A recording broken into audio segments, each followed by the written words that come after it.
Assalomu alaykum. Sizni o'ta qiziqtiradigan yaqinroq keling.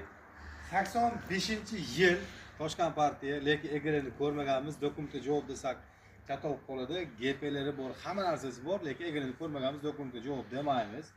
Mana bu ishlarni to'rtta yerli diska bo'lib, pultda hech qanaqa ish yo'q. Salonni qarang bitta. Salonlarni ko'ring buni. Salonlar вообще ideal holatda. Narxi ham вообще bomba narxi, bomba narxi. O'ta qulay. Gazi Capron gazi. Ochma qo'yaylik, gazi Capron. Motorda ozgina rasxoti bor. Bu mashinamizni Gulchitria Spark'ga ko'rgan mashina tayyor holatda. Dala-palaga bir narsaga minish uchun minaverasiz, haydayverasiz. 85-yil yangi texnik pasport, GPlari bor, lekin dokumentga javob bermaymiz, dokument qilib bera olmaymiz. Chunki egalini ko'rmaganmiz biz ham. Bu mashinamizning narxini kimga qiziq bo'lsa, $390 ga mana shu mashinamizni yurib turgan mashinam deyiladi. $390. Telefon raqamlar Telegram kanalimizda bor. Telegramga tez o'tib olsangiz, Telegramdan ko'rib telefon qilaverasiz. Sog' bo'linglar.